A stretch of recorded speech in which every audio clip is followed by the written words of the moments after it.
Hello everyone, কেমন আছেন সবাই? আমি সজীব মাহমুদ। বর্তমানে আমি গুইচো ইউনিভার্সিটিতে আছি। তো আমার কাছে অনেকে আছেন যারা গুইচো ইউনিভার্সিটি সম্পর্কে বিভিন্ন ধরনের প্রশ্ন করে থাকেন। তো আজকের ভিডিওটি তাদের জন্যই। অনেকে জানেন যে গুইচো একটি ভিলেজ টাইপের জায়গা, বাট এখানে সব মিলাই আপনি যদি বলেন যে আপনার প্রয়োজনীয় যা কিছু প্রয়োজন সব কিছু এখানে পাওয়া যাবে। এবং দ্রব্যমূল্যের সামগ্রী যেহেতু অতটা ডেভেলপ জায়গা না, একটু কম, তো আমাদের স্টুডেন্টের জন্য এটা অনেক ভালো।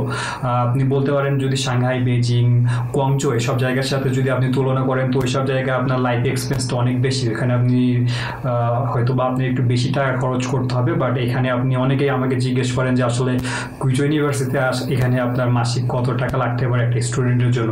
তো আমি বলবো যে আপনার যদি 8 থেকে 10 হাজার টাকা মনে করেন আপনি খরচ করেন, তাহলে হয়তো বা আপনার এক মাস চলে যাবে।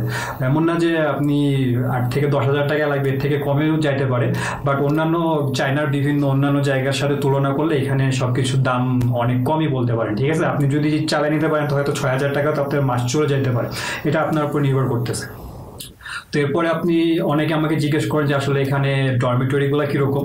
তো ডরমিটরি কথা যদি বলেন তো এটা নির্ভর করে যে আপনার কি স্কলারশিপ আছে। আপনার স্কলারশিপের উপরে নির্ভর করে এখানে 3 জনের রুম, সর্বোচ্চ 3 জনের রুম, 3 জনের রুম আছে, 2 জনের রুম আছে, 1 জনের রুম আছে। ঠিক আছে, এরপরেও যদি আপনি মনে করেন যে আপনার স্কলারশিপে যেটা আপনার প্রোভাইড করা হয়েছে ডরমিটরি, ওইটা আপনার জন্য অতটা বলতে পারেন যে সুবিধাজনক না, তো আপনি চেঞ্জ করতে পারেন, সমস্যা নাই। এমন না যে আপনি পারবেনই, যদি অ্যাভেলেবল থাকে আপনি টিচারকে বলতে পারেন একটু এক্সট্রা পে করা লাগবে, মানে আপনি যে রুমটা চাচ্ছেন ওইটার যে অ্যামাউন্ট আপনার স্কলারশিপের যেটা প্রোভাইড করতেছে ওইটা থেকে কেটে নিয়ে এক্সট্রা যে টাকাটা ওইটা আপনি টিচারকে যদি পে করেন, এবং যদি রুমটা ওই টাইমে অ্যাভেলেবল থাকে তাহলে আপনার টিচার আপনাকে সেই রুমটা দিয়ে দিবে। এবং এছাড়াও যারা খাবার দাবার নিয়ে চিন্তা করেন, একটু আগে বললাম খাবার দাবারের কথা, যারা খাবার দাবার নিয়ে চিন্তা করেন যে চাইনিজ খাবার খাইতে পারবেন কিনা, তো এখানে ডরমিটরিতে কিচেনের ব্যবস্থা আছে। আপনারা যারা রান্না করে রান্না করে খেতে চান তারা এখানে রান্নার ব্যবস্থা আছে, কিচেন আছে, আপনারা এখানে এসে রান্নাও করে খেতে পারবেন। এরপরে যদি বলেন যে এখানকার ওয়েদারটা কিরকম, অনেকে আমাকে জিজ্ঞেস করে যে গুইজোর ওয়েদার কিরকম। তো গুইজোর ওয়েদার ভাই খুবই একটা সমস্যা আছে, আমি ওইটা পরে বলতেছি। ওই সমস্যাটাতে সবই খুবই কমফোর্টেবল, কারণ এখানে খুব যে গরম তা না, খুব যে শীত তা না। উইন্টার থাকে হয়তো বছরে 6 মাসের বেশি আপনার উইন্টার থাকে, বাট স্নোফল ওই রকম হয় না। হয়তো উইন্টারের সময় 1 থেকে 2 বার স্নোফল হয়। তাপমাত্রাটা অনেক বলবো যে কমফোর্টেবল। ঠিক আছে, এবং গরমের সময় যে খুব বেশি গরম তা না, গরমের সময় হয়তো সর্বোচ্চ 30 ডিগ্রি সেলসিয়াস যায় এবং সাধারণত 20-25 এরকম থাকে। যেটা বললাম যে ওয়েদারে একটা সমস্যা হচ্ছে এখানে গুইচো যেহেতু এটা আপনার পাহাড়ি এলাকা, এখানে অনেকগুলা উঁচা হিল আছে, তো এখানে যখন তখন আপনার বৃষ্টি হয়, তো একটু এটা আপনি বলতে পারেন যে এটা একটু ইনকনভিনিয়েন্ট। তাছাড়া এটা ছাড়া সবকিছু আমি বলবো যে এখানকার যে গুইচো যে ওয়েদারটা এটা একদম পারফেক্ট। এটা ছাড়া আরো আছে, অনেকে আমাকে জিজ্ঞেস করেন স্কলারশিপের বিষয়টা বলবো যে প্রত্যেক বছর ভাই ডিফারেন্ট স্কলারশিপ থাকে। আপনারা যারা আসতে চান একটু খোঁজ নিয়ে দেখবেন যে এখন কোন স্কলারশিপটা অ্যাভেলেবল আছে। আমার জানা মতে এখন যে স্কলারশিপগুলো অ্যাভেলেবল আছে সেটা হচ্ছে আপনার ফুল ফ্রি। যারা ব্যাচেলার আসতে চান ফুল ফ্রি আছে, এবং 70% ফ্রি, অথবা 50% ফ্রি, অথবা 30% ফ্রি। ঠিক আছে, তো এগুলো আপনারা দেখে নেবেন, গুইচো ইউনিভার্সিটি ওয়েবসাইটে সুন্দর করে দেওয়া আছে। আপনারা যদি গুইচো ইউনিভার্সিটি ওয়েবসাইটে যান তাহলে এখানে সবগুলো ডিটেলস দেখতে পারবেন, এবং আপনাদের রেজাল্ট অনুযায়ী আপনারা যারা অ্যাপ্লাই করতে চান রেজাল্ট অনুযায়ী আপনাদের স্কলারশিপগুলো প্রোভাইড করা হবে। এবং আরেকটা জিনিস মাথায় রাখবেন, সবাই আমাকে জিজ্ঞেস করে যে স্কলারশিপগুলো কি পার্মানেন্ট কিনা।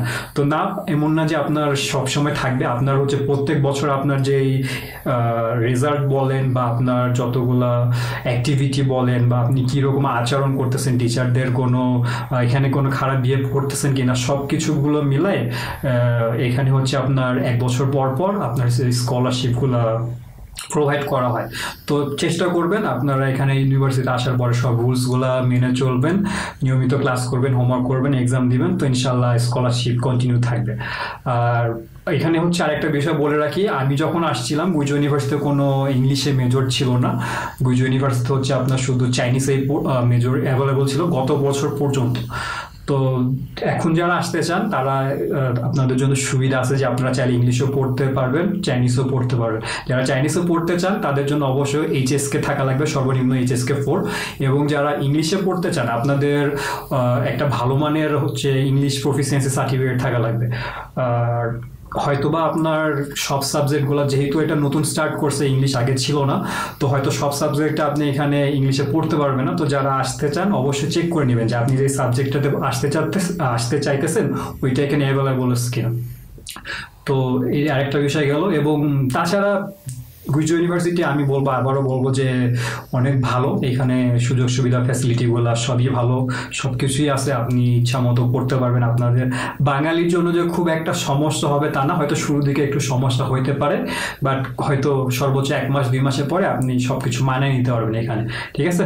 আর এই তো এগুলাই। তাছাড়া আমি এখানে আসি 5 বছর হলে। আমি যা এই 5 বছর এক্সপিরিয়েন্স করছি তাতে আমার ইউটিউবের পুরোনো ভিডিওগুলো আপনারা চেক করে দেখতে পারেন। তাছাড়া আমি ফেসবুকে অ্যাভেলেবল আছি। আপনাদের যে কোনো প্রশ্ন থাকলে আমি হয়তো আমার কমেন্টে অথবা ডিসক্রিপশনে অথবা আমার ইউটিউবের অ্যাবাউটে দেখবেন আমার ফেসবুক আইডি দেওয়া আছে। তো আপনাদের যে কোনো প্রশ্ন থাকলে, আপনারা যারা গুইজো ইউনিভার্সিটিতে আসতে চাচ্ছেন, গুইজো ইউনিভার্সিটি সম্পর্কে আমি যেগুলো বললাম এগুলো ছাড়া যে কোনো প্রশ্ন থাকলে অথবা অ্যাপ্লাইড বিষয়ে কোনো হেল্প লাগলে আমার সাথে যোগাযোগ করবেন। আমি আমার পক্ষ থেকে যতটুকু সম্ভব সবাইকে হেল্প করার চেষ্টা করব। সবাইকে ভিডিওটি দেখার জন্য ধন্যবাদ। আপনাদের যদি কোনো প্রশ্ন থাকে তাহলে অবশ্যই আমাকে কমেন্ট করে জানাবেন। ধন্যবাদ।